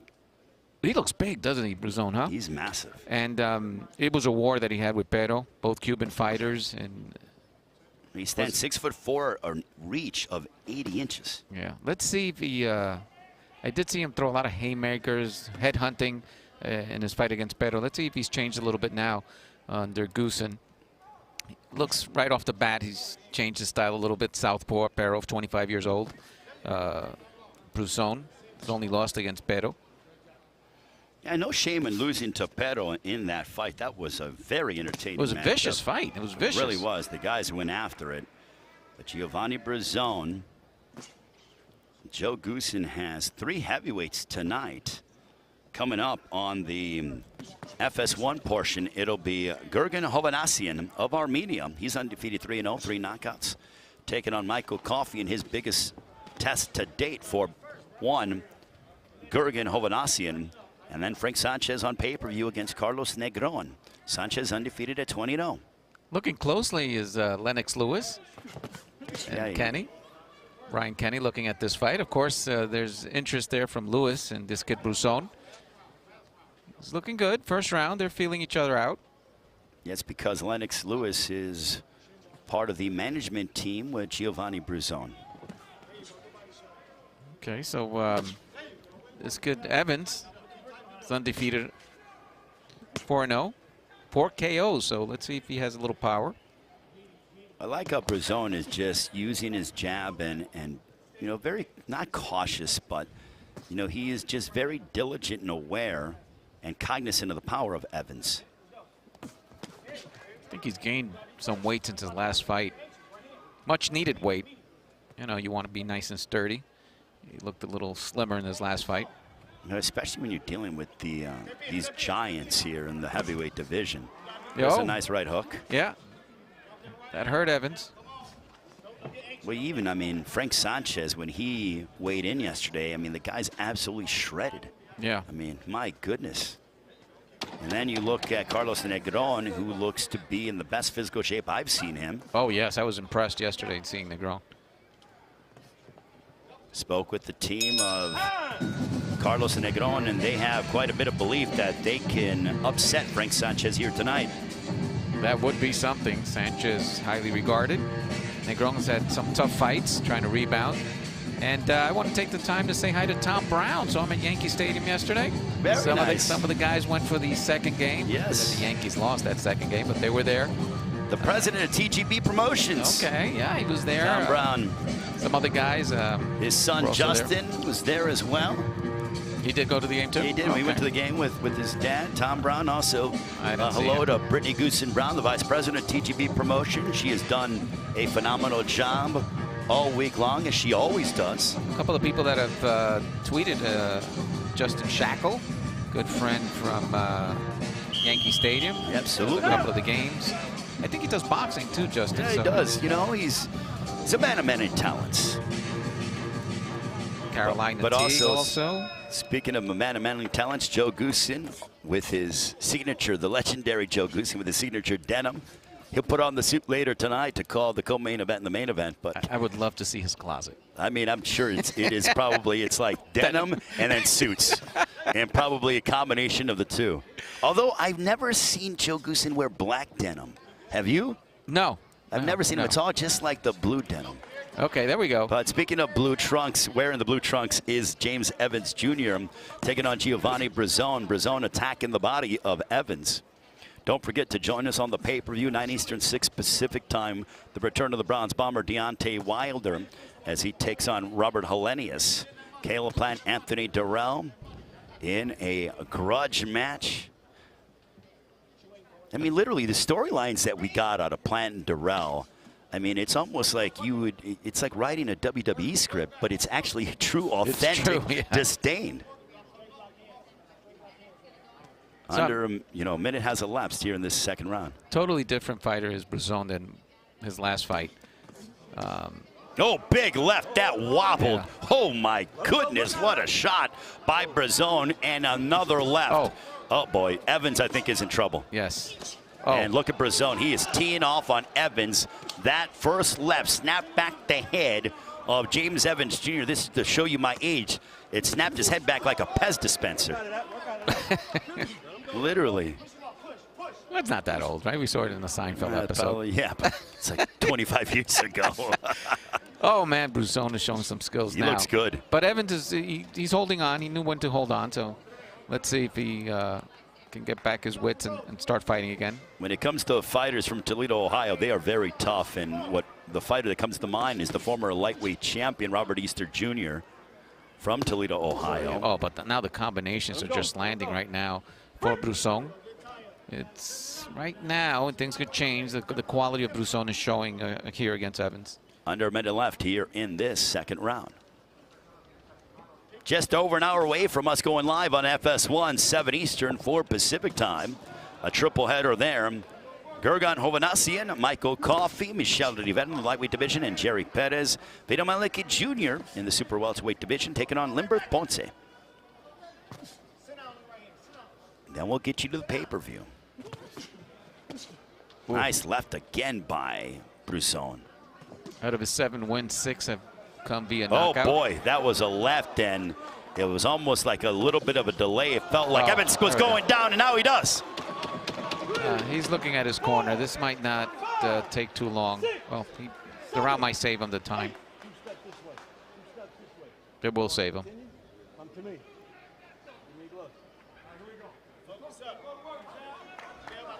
And that ends the second. The knockdown for Giovanni Bruzzone against James Evans. Well, the referee's really looking at him. He wants a doctor looking here at Evans. He doesn't look good. No, he doesn't. Taking a look at this left by Bruzzone, the right hook and the left bang. Through the guard. Oh, my goodness. Came that left. So doing damage here, Bruzzone. And let's see Evans. This might just be a matter of time. Perhaps really the doctor's really looking at him, seeing if he can continue. I don't like the body language from Evans, and the doctor's talking to him. Yeah, he's saying he can continue, but for how long? Unnecessary punishment is not necessary, I guess.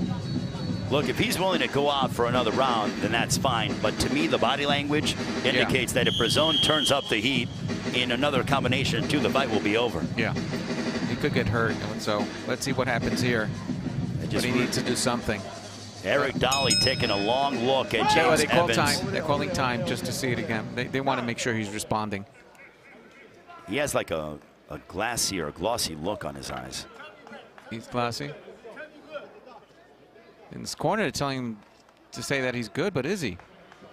Well, I guess they're saying he's very capable, but I'm sure Eric Dolly's going to give him what they say in boxing, a short leash. Here we go. Bruzzone going out for the kill. You talked about the power of Bruzzone. Of his 7 wins, 6 of those have come by way of knockout. He's looking for his 7th knockout of his career. And now Bruzzone. Nice exchange there. He got caught off guard with the right hand by Evans. Now they're both going at it. Wow. Out of nowhere, Evans. Maybe he was playing possum. Yes, he recoups. Oh, look at this. Evans going after Bruzzone. Are you kidding me? Evans picking up the pace here against Bruzzone. Oh, my goodness. Evans teeing off on Bruzzone. Eric Dolly watching the action. What a come-from-behind effort. This is by Evans, and back comes Bruzzone. Oh, here we go. Bruzzone with the left, followed by a right hook. Bruzzone did not expect that from Evans. He had us all full. Nobody expected that. What a poker player. Oh, my goodness. Look at this. Now it's a brawl. Oh, man, it's a brawl in Brooklyn. Oh, left hook there by Evans. The brawl at Barclays Center. Brooklyn, the right hand. Bruzzone's in trouble. He was stumbling back. Bruzzone in serious trouble. And this one is over. A miraculous come-from-behind win for James Evans Jr. to stun Giovanni Bruzzone. That is a candidate for comeback win of 2022. Most definitely. I mean, Evans was out on his feet. The doctor almost stopped the fight. He comes out of nowhere, just throws punches, hurts Bruzzone, and he finally, knocks him out. It looked almost academic, like Bruzzone was going to be able to finish off James Evans Jr. He didn't say anything. He looked to be not necessarily energetic. They took a long look at him, and then he comes back and he shocks everybody. Unbelievable. The flurry right here by Evans. He took control of the fight right here. Then he knew he had Bruzzone. I mean, Bruzzone, again, was just seconds away from this fight being called, and then he comes out, and, I mean, I've never seen a fighter come out this way. Unless, like you said, he was playing possum all the time. I mean, literally, look at this. Evans knew that he had Bruzzone hurt, and he just continued to apply the pressure. He ate a couple of shots in the process. Bruzzone tried to tie up. Eric Dolly separated them, and then there was a big right hand snapping back there to Bruzzone. He was wobbly, and look at Evans go for the finish and get it here in this, our 3rd round. A miraculous come-from-behind win. Oh, my goodness, what a start to the night here at Barclays Center. There was no doubt he was out at the start of the next round. I mean, you can see him. Nothing was going on with Evans. His corner was like, you can keep going, you can keep going. And then all of a sudden, he got those punches in on Bruzzone, and fight's over. What a finish here at Barclays Center. This is why we tell you to come to the arena or tune in early. That was a fantastic come-from-behind win, and to me, that is the come-from-behind win of the year, Felix. No, definitely. I mean, this guy was out on his feet. He comes out, Bruzzone had all the confidence going for him, and then all of a sudden, out of nowhere, rights and lefts, stuns Bruzzone, and the next thing you know, he wins the fight. Comes back, literally, and grabs the victory from the jaws of defeat. Yes. I mean,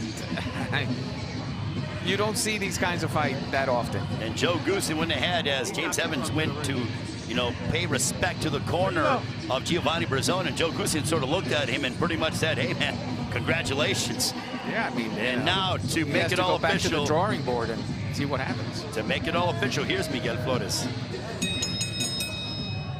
Ladies and gentlemen, the end comes at 1 minute and 18 seconds of round number 3. For your winner by TKO, James "Nothing Nice" Evans. James Evans remains undefeated as he stuns Giovanni Bruzzone. Felix, I'm still digesting that come-from-behind victory. I mean, you can see it when he came out for that round. We were saying it's just a matter of time. You saw the confidence in Bruzzone. Then all of a sudden, Evans just explodes on Bruzzone, taking the fight from him. I mean, from the outset of that 3rd round. He can either learn a lot from this fight or basically, know that boxing is really, really tough and it can change in a split second. Bruzzone had James Evans Jr. pretty much out. He knocked him down late in the 2nd round. The commission, the referee, took a long look and examination at James Evans. They deemed him able to continue, and he starts off the third round, and then he started uncorking and unleashing these vicious combinations, hurt Giovanni Bruzzone with the right hand, snapping back his head, and then got the finish. Eric Dolly stopped the fight. That's why it's easy to, you know, criticize the referee or whatever, but now we see how things can change in a split second, and it changed Evans. It changed Evans' life. This fight, this last round.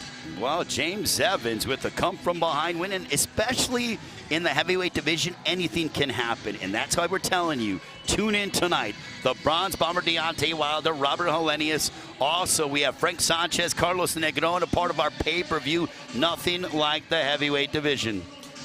Lennox just passed by us. He's hurt because, I mean, you were already thinking your boxer's winning this fight. He's going to win it by knockout, and things change that rapidly. I mean, Wilder could be winning 2 or 3 rounds tonight. Helenius could come back. This is the kind of fun we're going to have tonight, seeing these big fights. Also, Caleb Plant against Anthony Darrell.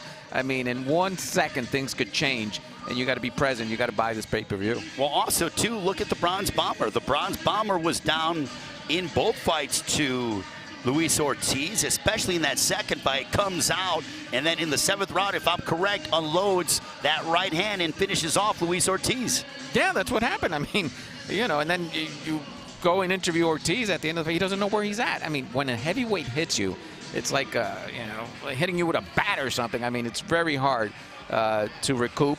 Evans did it in this fight against Bruzzone. Tough luck for Bruzzone. I mean, he had the fight under control. He just wasn't aware of what Evans had to offer and what Evans showed in this last round.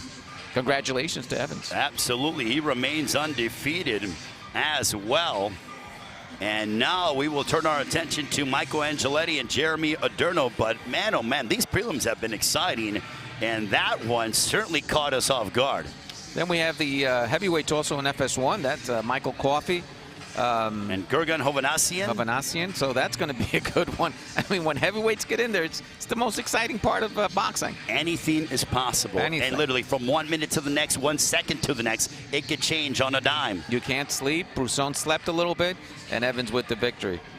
So don't sleep on buying the pay-per-view tonight, because you could be missing action. Absolutely. You know what? Get a lot of caffeine. I'm a big caffeine fiend. I like my Diet Coke. I like my Starbucks green tea. So get some caffeine. Get a couple of beverages if you like the adult beverage kind. Enjoy that. You know, I'm very fond of your tequila, my friend. I got it beautifully there in my lovely apartment in downtown Chicago. So sip on a little bit of that. And enjoy the fights. And it's like you said, between 4 or 5 guys, it's not even, if you want to see it alone with your girlfriend or whatever. It's all right. Hey, look, it's all good. Like I said, you know, it's cheaper than going to a Broadway play or to a movie if you got a family of 4. Exactly. And relax and watch it on your lovely smart TV, wherever you're at in the comfort of your own home. You know what else I kind of like, especially, you know, as people that live on the West Coast in warmer climates, is they have those outdoor TVs in their backyards and everything else, and people are hanging out, grilling out food. I mean, that's what I love. You know, when it comes to big fight nights, nothing like getting together with family and friends and being ready for exciting boxing. Most definite, yes. Well, what a war, huh? Williams, Roman have won, and also now James Evans Jr.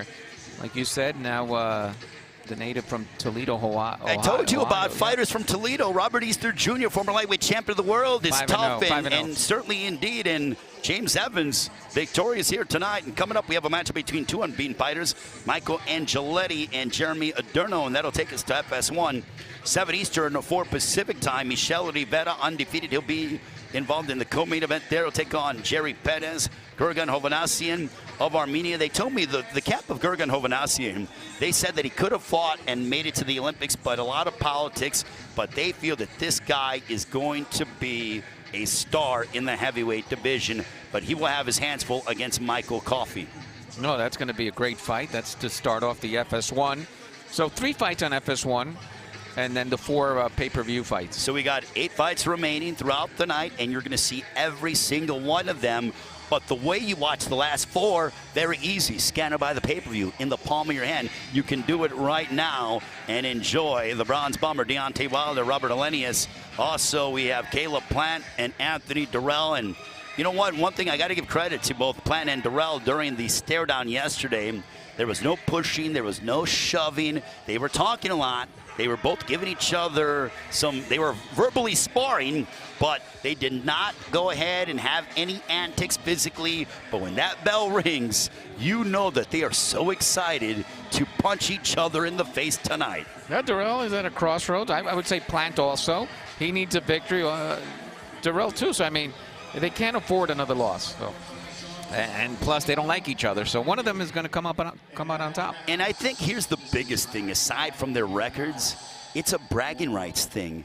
It's one of those things that, you know, I'm a big NFL fan, and as a Bears fan, nothing's worse than losing to the Green Bay Packers. You can't stand it. It sucks on Monday when you lose to them.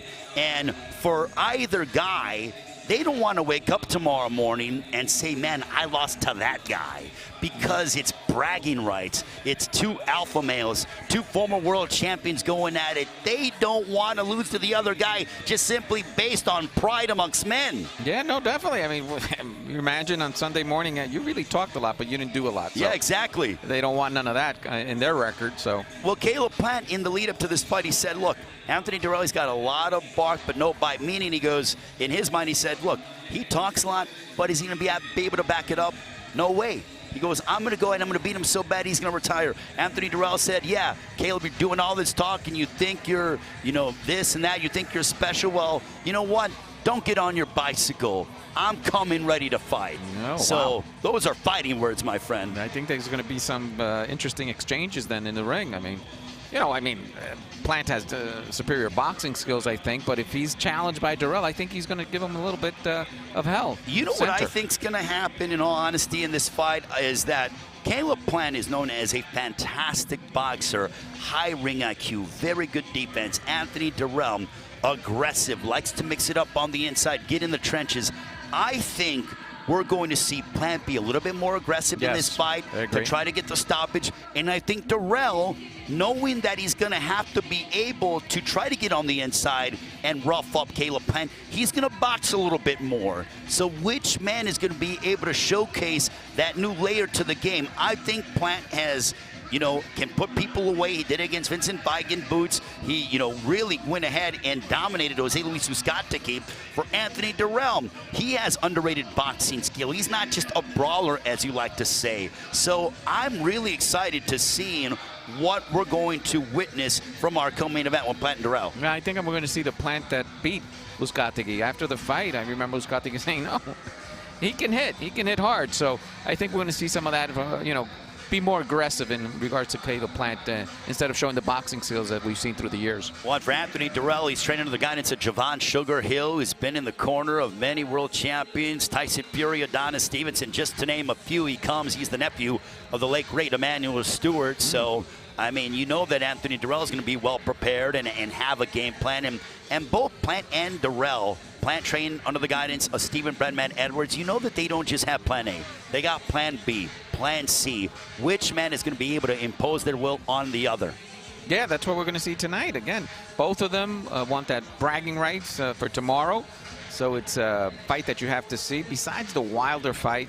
And then this one, Sanchez and Negron, after we saw this heavyweight fight that just passed, Bruzzone against Evans Jr., I'm interested to see what Negron has to offer. I think Sanchez might also have a long night tonight. I mean, this heavyweights is very good. The cards they have today with the heavyweights involved, and we'll see him tonight. Very excited about that Sanchez and Negron fight.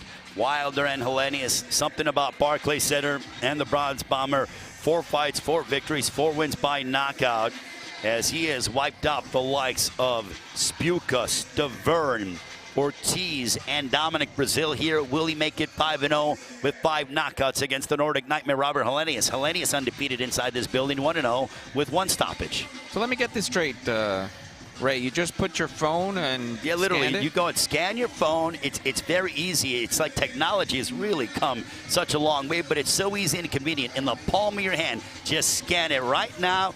Go ahead and do it, and put in your credit card information, and you will be locked in for the pay-per-view. You can do it in under 2 minutes. I mean, literally.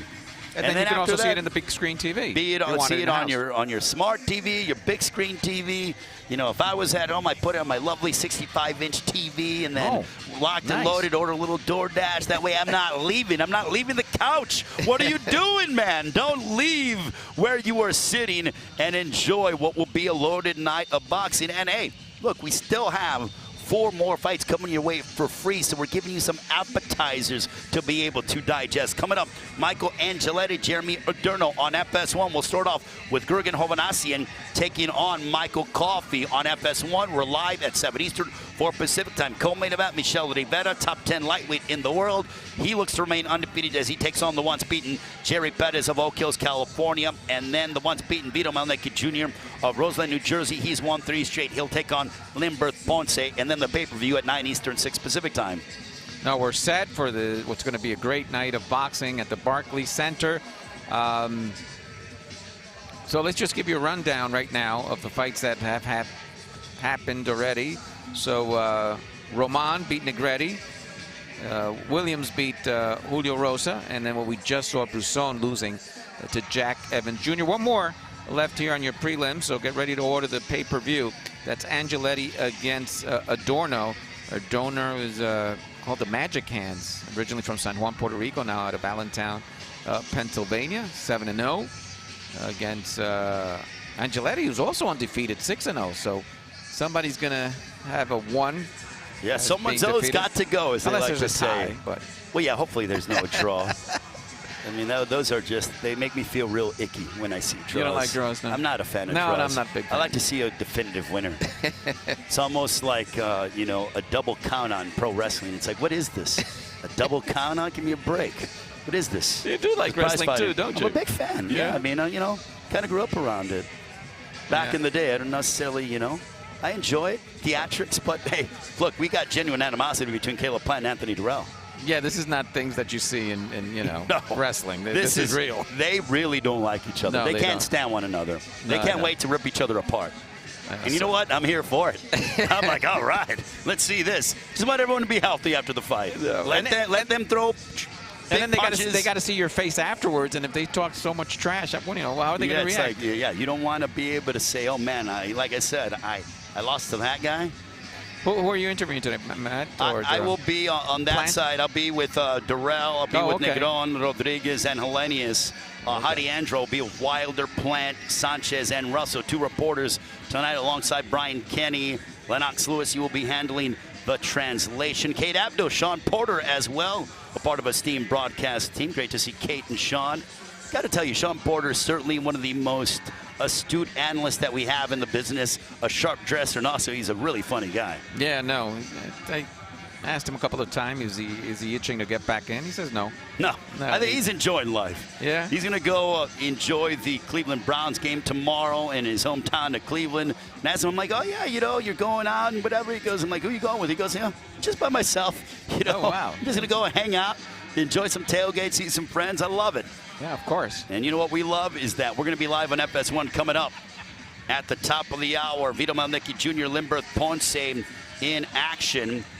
And that'll be in our main event. 3 fights there. And then we have our pay-per-view portion. And getting ready for our next matchup with Michael Angeletti and Jeremy Adorno. Wherever you're joining us around the world, we greatly appreciate it. Ray Flores, Felix DeJesus here at Barclays Center. We got a 6-round super bantamweight matchup coming up at 122 pounds. We're here on the East Coast, and one of my favorite fighters to watch at 122, Stephen Fulton, who is undefeated from Philadelphia, PA. Well, they're getting ready for this last fight here on the prelims. Jeremy Adorno. Adorno walking to the ring. Well, are we going to get another upset here, Felix, after that come from behind win by James Evans over Giovanni Bruzzone? I got to say, this kid Adorno, he does have fast hands. Let's see if he displays them tonight, but should be a good one, this last fight here on the prelims. Nice reception by Jeremy Adorno, or for Jeremy Adorno. Jeremy Adorno, 7-0, 3 knockouts. Originally from Puerto Rico, now living in Allentown, PA. He has 2 straight TKO victories, one over Travion Butts and Jason Vera. That fight against Vera happened on April 29th of this past year. Michael Angeletti, though, making his way to the ring. Comes to us from Spring, Texas, originally from New Orleans, Louisiana. Coming off of a first-round knockout on August 20th over Rafael Morel. Yeah, Angeletti has a sneaky left hand. Watch for that. And he likes to work the body a lot. In the meantime, Adorno, he has nice combinations, and also he likes to double up on punches, so look out for that. Love the astute analysis from you, Felix. Handling double duty tonight as an analyst and also as the translator. Also like the ring attire, the ring trunks. A tribute to Halloween for Michael Angeletti. We send it up to ring announcer. Here's Miguel Flores. Ladies and gentlemen, we are here in Barclays Center in Brooklyn, New York, as we continue the action. Once again, it is all brought to you by TGB Promotions, Bomb Squad Promotions, and Fox Sports. Sponsored by DraftKings Sportsbook. Our three judges ringside are John Matfis, Anthony Palio, and Tom Schreck. The referee in charge of the action is Benji Estevez. This bout will be 6 rounds in the featherweight division. Introducing first in the red corner, wearing the black and silver trunks, he weighed in at 125.8 pounds. With 7 victories, including 3 by knockout and no defeats, out of Allentown, Pennsylvania, here is Jeremy Magic Hands Adorno. And now introducing his opponent across the ring in the blue corner, wearing the black and red trunks, he weighed in at 124.4 pounds. His record also undefeated, 6 victories, including 5 by knockout. Out of New Orleans, Louisiana, here is Michael Angeletti. Once again, the referee in charge of the action is Benji Estevez. Where you receive your pre-bout instructions, keep it clean, obey my commands at all times, and most importantly, protect yourself at all times. Touch them up. Good luck to both of you. So referee in charge is Benji Estevez. Michael Angeletti with a knockout percentage of 83%. Taking on Jeremy Adorno of Allentown, PA. Should be an exciting matchup here. Ray Flores, Felix De Jesus. What do you think of the trunks of Michael Angeletti with the you know, sort of, I think, like, what is it, the spider web? Yeah. Somewhere along those lines as a tribute to Halloween? Could that be leather also, or? I think so as well. Yeah. Halloween coming up in just over 2 weeks. Curious to see the costume for the bronze bomber, Deontay Wilder. He said he has something special tonight. Well, said Don House, one of the members of his training team, they went ahead and that he helped to design it. I didn't know that Don House was a fashionista. I know he's a quality cut man and trainer. You got to expand. He's a fashion designer as well. Here's a straight left that lands for Adorno. Coming up at the top of the hour, we'll be live on FS1 with the prelim action as it will continue. A triple header there. Gurgen Hovhannissian to start off against Michael Coffey. Coffey at one point was undefeated, and then he was stopped by Johnny Rice, not on one occasion, but at 2 occasions. We'll see if Michael Coffey can turn things around and upset Gurgen Hovhannissian of Armenia. They're telling Adorno that they want him to apply pressure that. Yeah. And going ahead, there's a right hook there for Adorno. Yeah, Back comes Angeletti. On cue, he starts attacking. Again, he has a nice set of combinations, as Adorno does, and he doubles up sometimes. Adorno looking for his opening here. This one's scheduled for 6 rounds. Good stiff jab by Michael Angeletti. Angeletti looks very good. I mean, he's physically defined. You see his midsection is absolutely shredded. 6-0, 5 KOs for Angeletti. Oh, big right hand there by Angeletti that momentarily backed up Adorno. These guys, they know what they're doing here. Yeah, this is certainly two guys that know that they have so much on the line, and they know they have to be busy. It's controlled aggression here, although Adorno now says that they hit him behind the head. Under 30 seconds left here in round number 1. Missed step there by Angeletti. They both tie up close distance. Super bantamweight here, 122 pounds. You have the champs. These guys are quite a ways away from the champs, and Stephen Fulton, and also Magomed Akhmedliev. Medalib, I mean.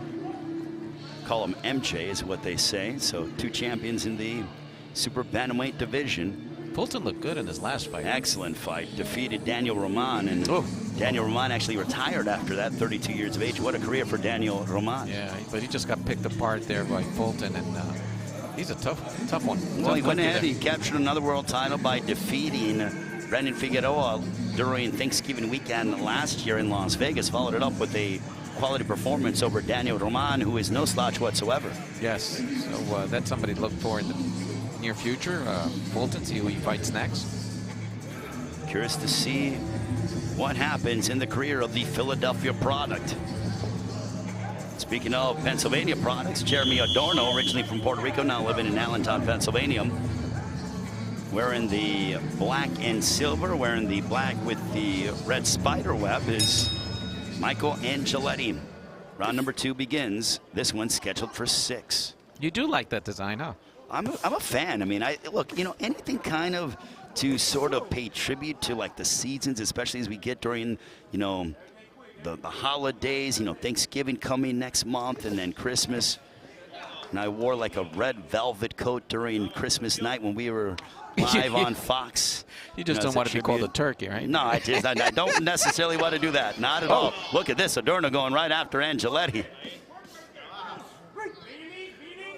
Well, speaking of the holidays, Caleb Plant said when I asked him about, you know, diving into camp pretty much as his daughter Charlie was born back at the end of August, he said, "Look, I don't mind it. Big straight left for Adorno. Adorno's having success." Yes, he is. Here in this second round. And then a shot behind the head. Benji Esteves going to bring these two.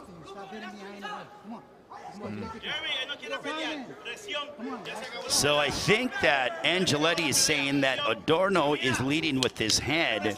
The corner of Adorno is saying that Angeletti is hitting behind the head. So they're both sort of pointing fingers at one another. Yeah, it's a little bit of both, I think. He is getting in there, but Angeletti has to watch it. The corner of Adorno says this guy doesn't want to fight. No, he wants to fight. Yes, very much so. Just over the midway point of the second round. There's, down goes. And Benji Esteves is calling in a knockdown. Benji Esteves calling in a knockdown. And that could be significant, Felix, in the fight. Yes, a fight that looks pretty even now. It's Angeletti's advantage. To me, I thought it was from a clash of heads, Felix. That's why it was a little bit of a delay, and I was surprised. And then when Benji Esteves called it a knockdown, down goes Benji Esteves. He goes down. And there's a so I'm counting Adorno. 1, 2, 3. Benji Esteves got up at the count of 2. Oh my goodness. We told you anything and everything can happen. And down goes Adorno for the second time. Yeah. This, I don't think, was by a punch. He just kind of slipped, and then, you know, the glove hit the canvas. We're going to go back and look at both knockdowns. And down goes Adorno again. Now, I wonder if, like, the legs of Adorno are affecting him, because I don't think his legs seem to be too good right now, Felix. Yeah, he looks a little unsteady. We literally have gotten quite a bit of unique things happening here in our prelims so far. Just makes me think the pay-per-view is going to have something crazy. Pandemonium is what I'm predicting. Pandemonium. Chaos. I like chaos in a controlled environment. Final moments of the second. All right, we'll go back and look at these knockdowns. Yeah, this was definitely a tough round for Adorno. From my vantage point, we'll take a look at it as They both go back to their corners. 2 knockdowns for Michael Angeletti over Jeremy Adorno. Racing down Angeletti here. The right eye seems to be a little puffy. Adorno's corner giving him instructions here on to follow up and just do a little better than what we showed in that last round.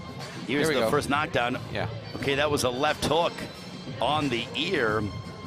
Taking a look at it again, there's Benji Esteves who got knocked down. He was only down for like a second and a half.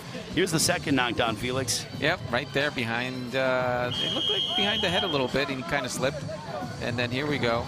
That was a slip, and then this one, that was a push. And Benji saw it right away.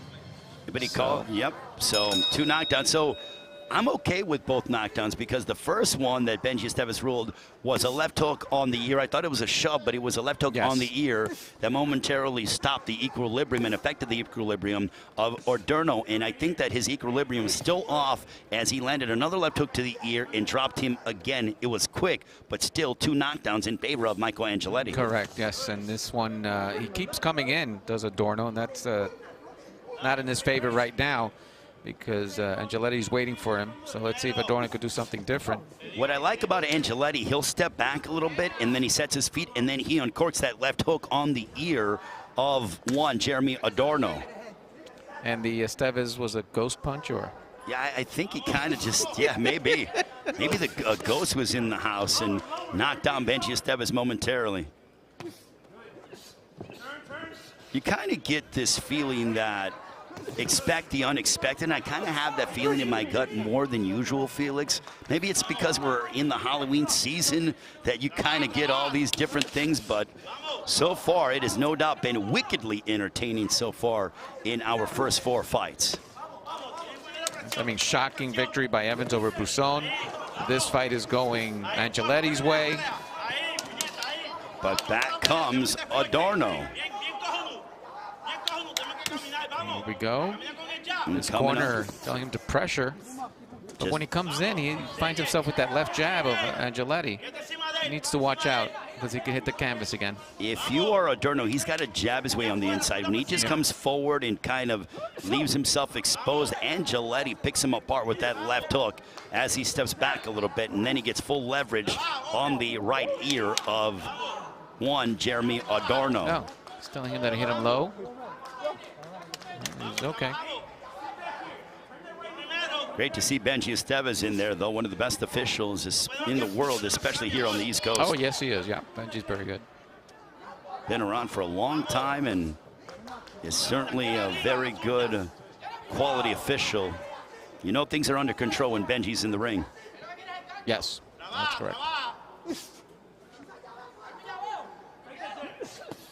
There's a straight left there for Jeremy Adorno. Did it again? No, he says slip. Slip. It's like you said, his legs look wobbly. I just think his equilibrium's off, and that happens when you get hit to the ear. There's a right hand by Angeletti, and an uppercut for the 83% knockout artist in Michael Angeletti. What happens is when you're so unsteady, like you said, probably that shot to the ear, then you're risking like a knee injury if you fall. So. And that'll end the round. Michael Angeletti with 2 knockdowns in the fight so far over Jeremy Adorno. Angeletti 7-0 with 5 knockouts.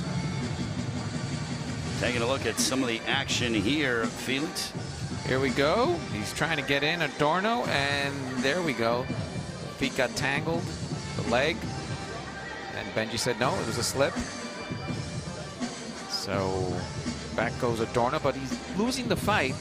I mean, those 2 knockdowns helped Angeletti's cause. Adorno just has to keep plugging away and trying to find a way inside, trying to avoid that jab and that left hook that Angeletti's offering. Absolutely, completely agree with you, Felix.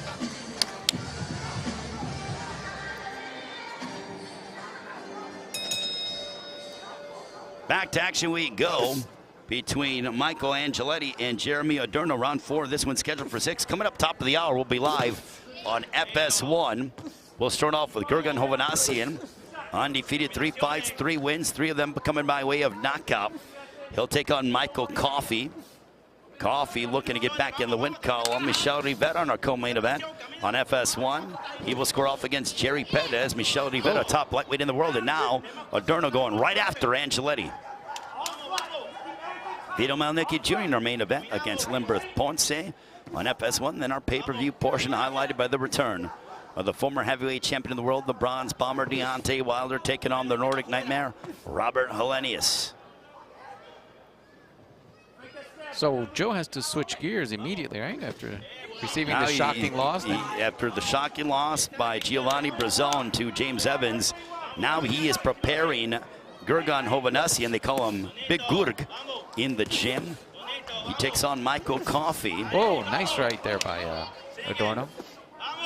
Well, Adorno, despite the 2 knockdowns, still coming and moving forward, fighting with some urgency. Well, you got to fight with urgency. You're down by 2 knockdowns in the fight. Yes, he needs this round and at least the next 2 to at least try to even. You figure if Angeletti won the first 3 rounds, or at least won 2 of the first 3 rounds, coupled with the 2 knockdowns, then, you know, Adorno, he's got to do something significant. It's a tough task because 6 of Michael's victory, 5 have come via KO, so Adorno wants to come in and avoid that shot. Yeah, Adorno, 7-0 with 3 knockouts. Angeletti has a significantly higher knockout percentage. And I like how Angeletti's just jabbing, moving around the ring, making Adorno try to chase him, and he's setting up traps. Under a minute left here in the 4th. I mean, his punches right now don't have the power to. Nice right hand there by Angeletti. Knock down Angeletti, so he either has to come in with a lot of combination, a lot of speed, make a little damage. Or if not, this is going to be Angeletti's fight. Well, Jeremy Adorno is coming off of 2 straight TKO wins, one over Jason Betta and Travion Butts, but both men neither anywhere near accomplished as Michael Angeletti.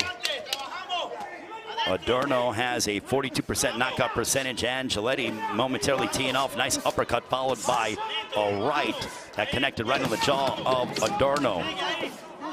We're headed towards the final 2 rounds. This one is scheduled for 6. Round 5 on the way. Ooh.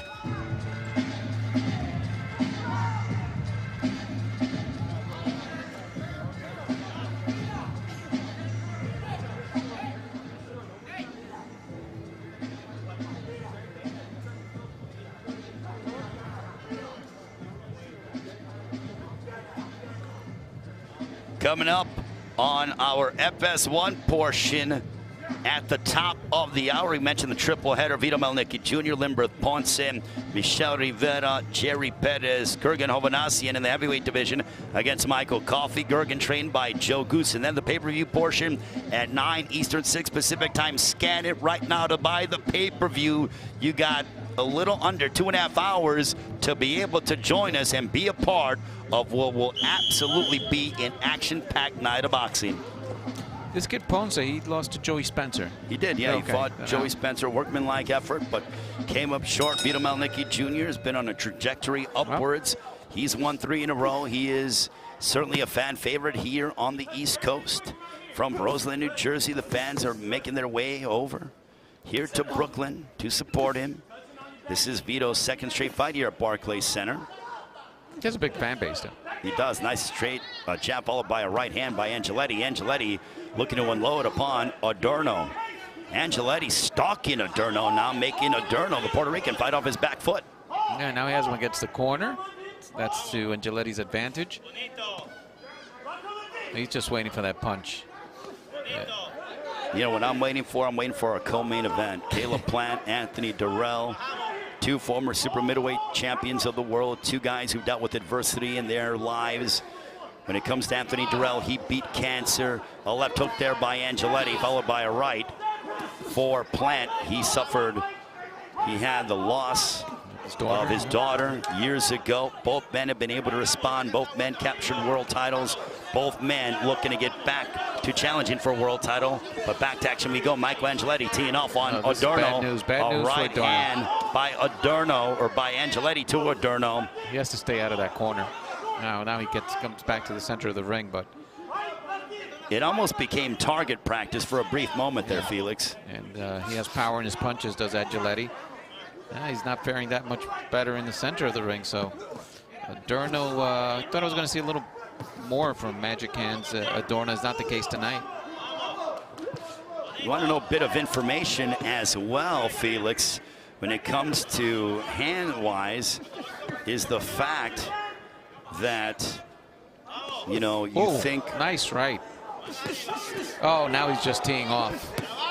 Oh, what a job by Angeletti here. Look at that. Yeah. Straight right there by Adorno. He looks gassed, does Adorno. Well, the corner of Adorno is telling him, in fact, they go, you know, just wait on him, wait him out, wait him out. It's like, what do you mean wait? Like, you got to go now. Yeah, it's not a lot of time. Unless he's pulling an Evans. I mean, maybe he's trying to use some theatrics and bait him in and then come from behind with the miraculous victory. Yeah. This fight totally looks a little different than the Bruzzone Evans fight. I mean, Evans was hurt, but he just totally changed around. Now Adorno's just hurt. Look at this. They might stop this fight. Angeletti unloading upon Adorno. Estevez looking closely at this fight. Yeah, Benji Estevez watching the action very intently. Final moments, and now Adorno's just languishing on the ropes. Look at this combination. Angeletti with a nice left hook.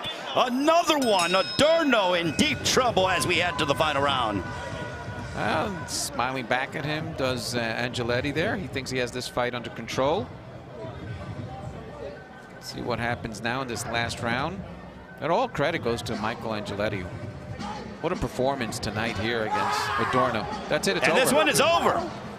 As they have stopped the fight, Michael Angeletti victorious as he defeats Jeremy Adorno, as Adorno's undefeated record goes by the wayside. Remaining undefeated and perfect is Michael Angeletti. He totally got outclassed. Did Adorno. I was surprised, but all credit to Angeletti. What a fight. Taking a look at the end of the fight, Felix. Yeah, in this corner, he was just wailing away, just picking his punches left, right from Angeletti. The corner did the right thing in Adorno's case. He didn't. No more punishment needed to be seen here. And Michael Angeletti just teeing off on one Jeremy Adorno and just pounding away on him. And we could see that the ending was a foregone conclusion. There were not going to be any theatrics in this one. No, he had his choice of punches, and he did it there to end the fight. I want to send a special hello out to my dear friend Ray Paredes watching in Chicago.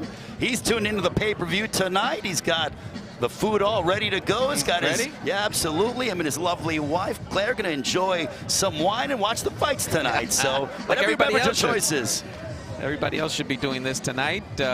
Again, great job by our crew, Sam Rubinoff, and the whole crew, and especially the Fox crew. Absolutely. Zach Kinman. Zach is the man. Jessica Toll. Did you see the spread she had for us? Oh, Jessica? my goodness. Jessica Toll hooking us up.